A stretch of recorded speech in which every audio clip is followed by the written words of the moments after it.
ہے کہ فلاں نے کہ زید نے قتل کیا، تو وہ کہے گا قتل، قتل زید، قاف اور تا اور لام تین حروف استعمال کریں گے۔ لیکن اگر وہ کہے کہ زید اور عمر نے آپس میں ایک دوسرے کے ساتھ لڑائی کی، تو پھر قتل صحیح نہیں ہوگا، قتل زید و عمر یہ صحیح نہیں ہوگا، بلکہ وہ کہے گا قاتل زید و عمر۔ تو اب قاتل میں قاف، الف اور تا اور لام، یہ کیوں؟ کیونکہ عربی میں ہر ایک معنی کے ادا کرنے کے لیے الگ الگ الفاظ ہوتے ہیں، وہی سمجھنے ہوتے ہیں۔ تو یہ الفاظ ہم کیسے سمجھیں گے؟ ان کے لیے ابواب ہوتے ہیں۔ کچھ ابواب ثلاثی مجرد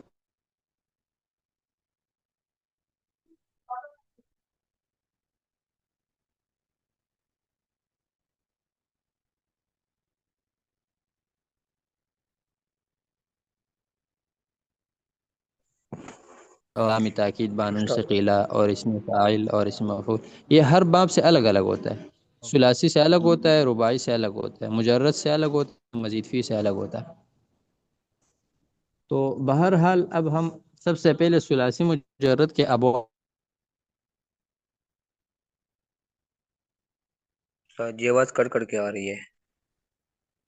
سر جی سمجھ میں نہیں آ رہی آپ کی آواز۔ یہ آواز کٹ رہی ہے نا۔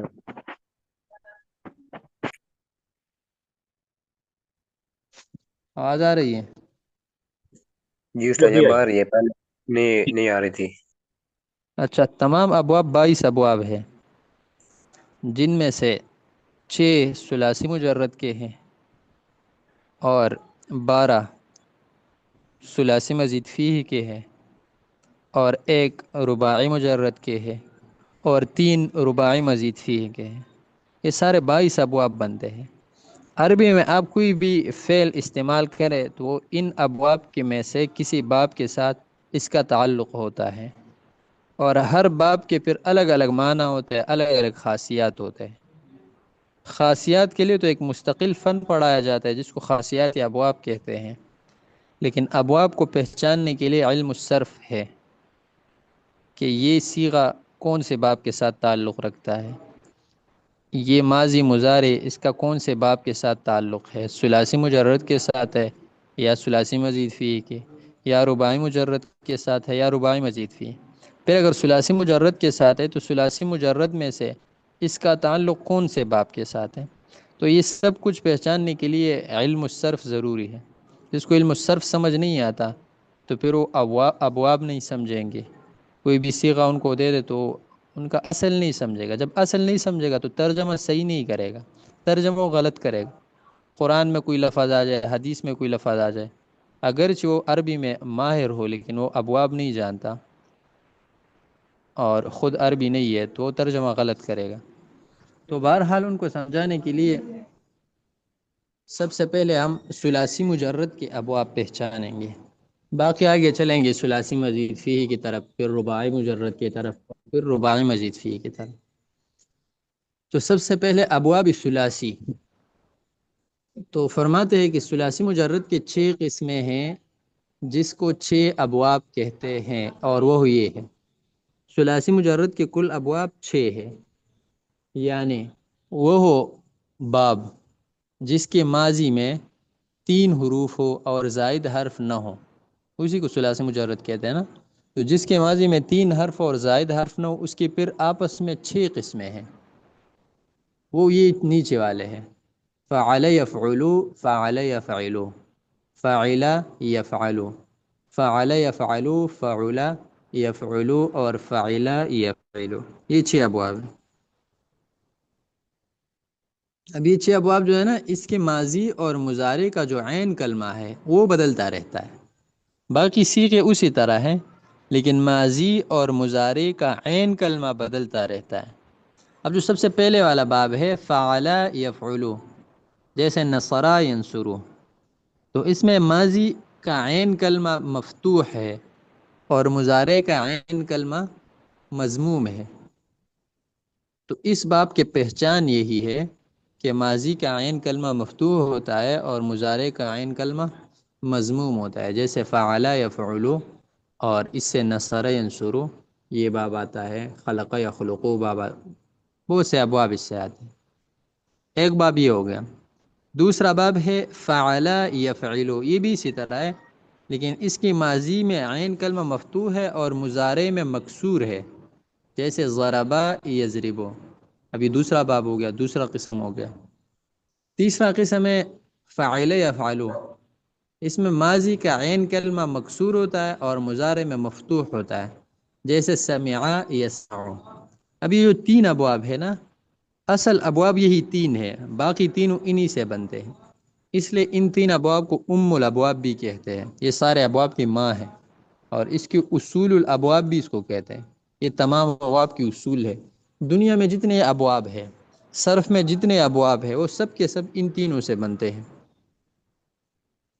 تو اور ان تینوں کے پہچان یہ ہے کہ اس کے ماضی اور مضارع کے عین کلمہ تبدیل ہوتا ہے۔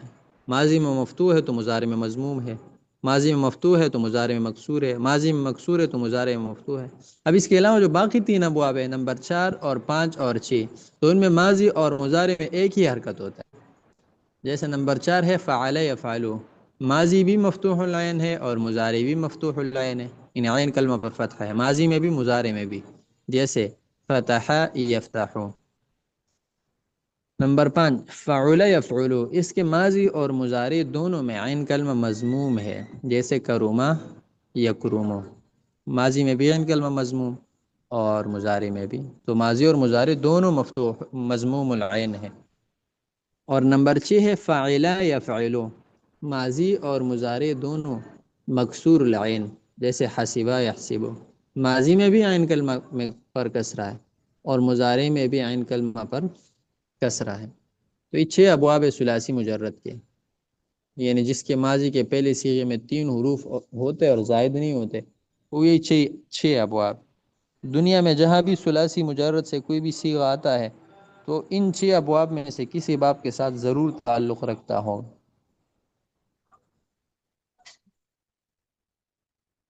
اچھا استاد محترم، جی استاد محترم جو ہم نے دوسری کتاب میں پڑھا تھا صفحۃ المصادر، مصادر تھا کیا تھا استاد جی؟ اور جو استاد جی یہ وہی باب ہے؟ ہاں، یہی وہی ابواب ہے، صرف کہ بس یہ ناصر سارے ایک جیسے ناصر جی استاد جی، جیسے ناصر ینصر ضرب یضرب سامع یسمع، وہی باب ہے؟ ہاں ہاں، تو وہاں پر نصر ینصرو کے بہت سے ابواب ذکر ہے نا، جی استاد جی۔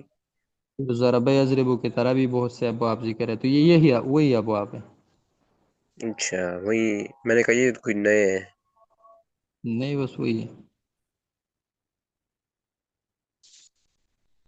البتہ ان کو یاد کرنا ہے کہ آپ سے کوئی بھی پوچھے ثلاثی مجرد کے 6 ابواب کون کون سے ہیں، تو آپ ان کو کہے کہ نصر ینصرو، ضرب یضربو، سمع یسمعو، فتح یفتحو، کرم یکرمو، حسب یحسبو۔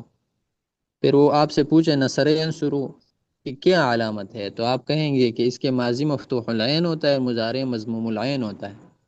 وہ پوچھے ضرب یضربو کی کیا علامت ہے، اب بتائیں گے کہ اس کے ماضی مفتوح العین ہوتا ہے، مضارع مکسور العین ہوتا ہے۔ سمع یسمعو کی کیا علامت ہے، تو ماضی مکسور العین اور مضارع مفتوح العین۔ فتح یفتح کی کیا علامت ہے، ماضی اور مضارع دونوں مفتوح العین۔ کرم یکرم کی کیا علامت ہے، ماضی اور مضارع دونوں مضموم العین۔ حسب یحسب کی کیا علامت ہے، ماضی اور مضارع دونوں مکسور العین۔ اس کے علاوہ کوئی پوچھ لے ام الابواب کون سے ہیں، یا کوئی کہ اصول الابواب کون سے ہیں، تو آپ ان کو کہیں گے کہ نصر ینصرو، ضرب یضربو، سمع یسمعو، یہ تین، یہ اصل الابواب، اصول الابواب یا ام الابواب ان کو کہتے ہیں۔ باقی سارے ابواب انہی سے نکلتے ہیں۔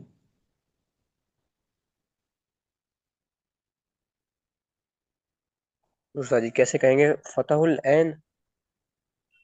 مفتوح العین جو مفتوح العین، یا مضموم مضموم العین؟ العین یا مکسور العین،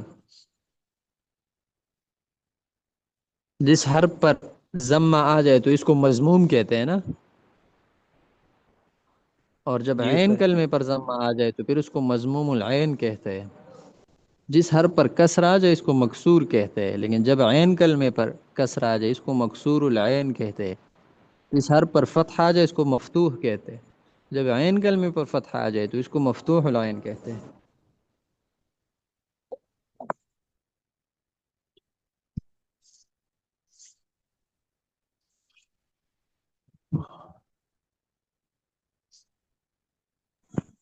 تو بس آج کے لیے یہی کافی ہے، یہ یاد کر لیں۔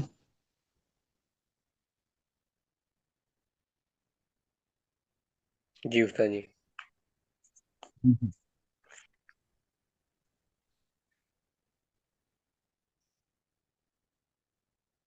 باقی دوسری بات یہ ہے، ان میں جو گردانے ہیں نیچے، نصر ینصر نصرا فهو ناصر ونصر ینصر نصرا فهو منصور، الامر منه انصر والنهي عنه لا تنصر، الظرف منه منصر والآلة منه منصر، افعل التفضیل منه انصر والمؤنث من نصرہ۔ تو یہ جو گردان ہے یہ مختصر ہے، اس کو صرف صغیر کہتے ہیں، لیکن یہ مختصر ہے، تفصیلی نہیں ہے۔ تو تفصیلی گردانوں کے لیے ابواب الصرف ہے۔ اب ابواب الصرف کی بھی آپس میں بہت سے قسمیں مختلف لوگوں نے لکھ کے، کسی نے ایک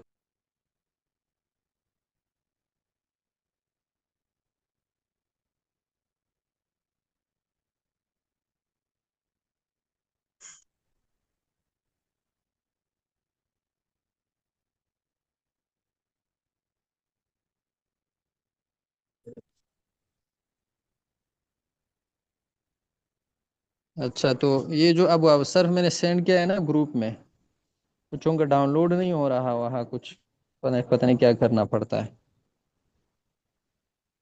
تو وہ ڈاؤن لوڈ نہیں ہو رہا ہے، اس وجہ سے اس کا لنک میں نے دیا ہے۔ تو باقی سبق اسی ابواب الصرف میں پڑھیں گے، ابواب اس سے یاد کریں گے، اور اس کے کچھ اسکرین شاٹ بھی میں نے لی ہے وہاں سے، اس کا کوئی پی ڈی ایف بنا ہے، وہ بھی میں آپ لوگوں کو بھیج دوں گا گروپ میں۔ تو اس کے بعد چند دن اسی سے سبق پڑھیں گے، یہ صرف صغیر کے جتنے گردانے ہیں وہاں سے یاد کرنے۔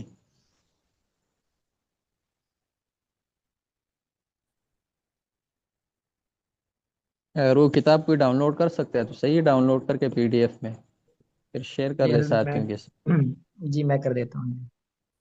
ہم، آپ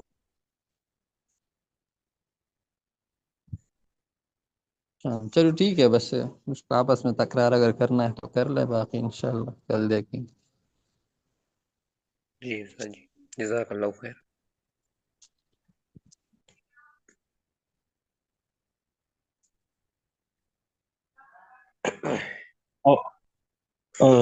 ابھی نماز کا ٹائم ہے کہ ہے کلاس جی؟